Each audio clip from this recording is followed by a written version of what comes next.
Hi, I'm Jay Fallon. Thank you for listening to the Slippery Slope. Please like and share if you don't mind. It really helps. So tell me, have you heard of the person Isla Bryson? Would you, Isla? It's a female name. This person has been convicted of raping two women. This person now goes as Isla, actually born Adam Graham. So I'll say that once. I don't want to get in trouble for using their dead name. Apparently, you can get in trouble for that these days. But yeah, born Adam Graham. So I'm going to read part of this article, go through it, and just show this is the absolute craziness of modern society, where we go along with absolute lies and rubbish, and we try and our society can't keep up. We see our political leaders just talking double talk, trying to make excuses for the lies that they're creating and the delusions that they're going on with in this world, and trying to make us all, it's like they're gaslighting the whole world. They're gaslighting all the people that they're supposed to be serving, telling us, yes, look, this is real. Trans women are women, even though we all know that they're not. We all know that trans men are not actually men. Trans women aren't actually women, but you all must believe it because we're telling you that this is true. We don't believe it ourselves. We all know that it's not true, okay? And we may all talk about it when we're in the privacy of our own home, but when we're out in public, we're still going to tell you that trans women are women, trans men are actually men, but wink, wink, nod, nod. We all know it's not true, but don't you dare say anything otherwise. So let's get back to this fella, Adam Graham, aka Isla Bryson, convicted of raping two women. So this is a pretty ludicrous story. Happened in Scotland. So Bryson, convicted of two rapes at the High Court in Glasgow. So he's been ranting. He said, I've been asking them to change my name for almost a year. This is because he's complaining about, I think it's a media outlet who was using his, what they call the dead name. So, he's been writing and trying to get his rights seen to. Forget about the fact that he raped two women. He eventually got an apology and an offer of £140, which isn't a lot of money, but sucked in, I say. He goes on to say, I'm sick. I'm so sick of being treated like a second-class citizen. I mean, he only raped two women. We need to feel sorry for him. Goes on to say, I want to speak up for myself and other transgender people who are suffering the same. He's suffering. So he raped two women. Let's forget about them. Don't worry about them. They're only women. They're only real women. We've got to worry about the trans women. Very, very weird. Going on in this article, this is from The Sun.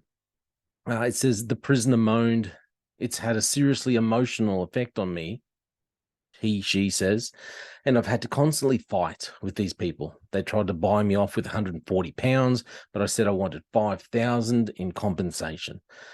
So Bryson was sent to all-female prison, Cornton Vale.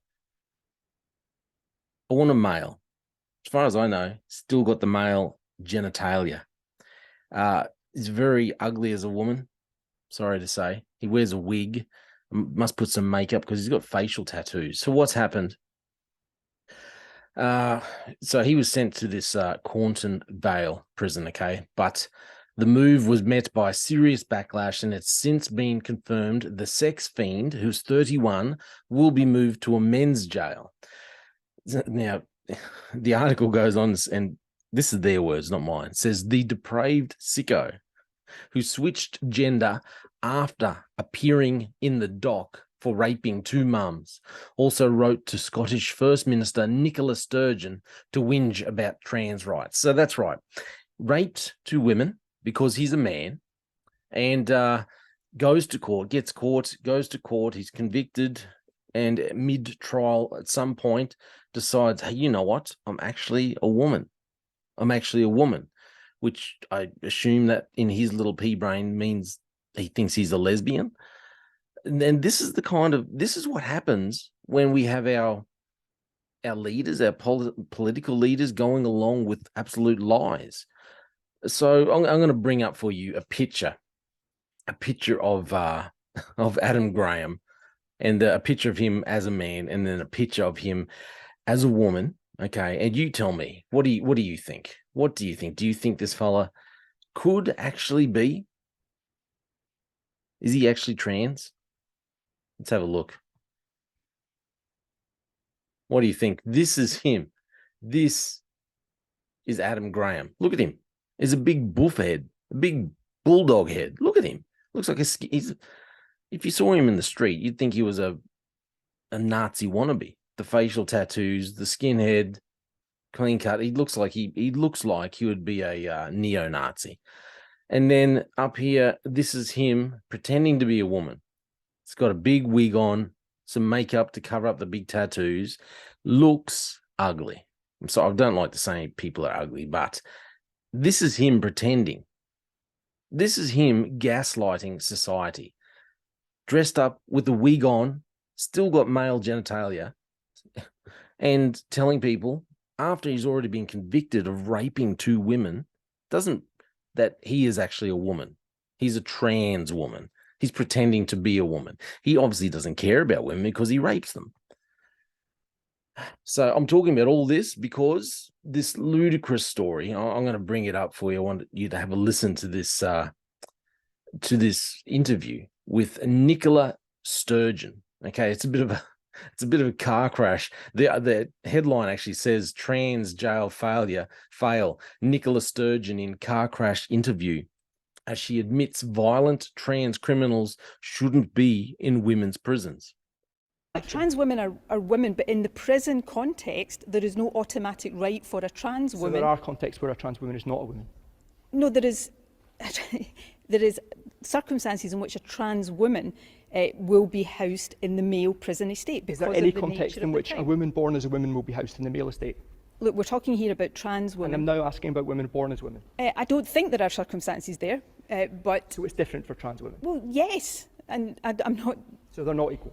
That is not... There is a risk assessment process done for trans women that...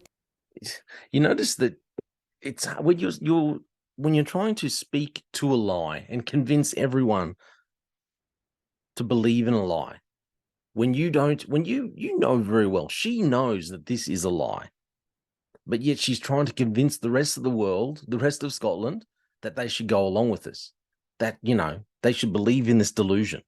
That's why she's all the double talk.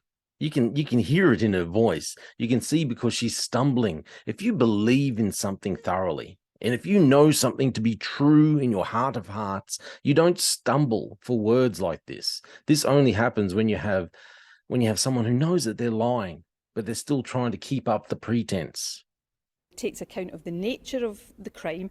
Clearly, significant concern arises out of sexual crime and whether it's appropriate for them to be in a female prison or a male prison. Moving on to your legislation, should someone who has a history of committing sexual crimes against women be allowed to get a gender recognition certificate? Well, there are, of course, provisions in that legislation, which is not yet in force, whereby if somebody is going through the process of getting a gender recognition certificate and there are concerns about that, there can be a pause put on that. So there you go. Nicola Sturgeon trying all the double talk, she's trying to convince herself as well as the public that trans women are women. So trans women are women, according to her, unless they commit a violent crime, and then they're obviously men because they'll be sent to men's prison. But if they haven't committed a violent crime, well, then they are really women. And we should all believe they're really women, except if they commit a crime, then they're really men. Does it make sense? Of course it doesn't make sense. But this is the society that we live in, where we're told that we have to believe a delusion and go along with it.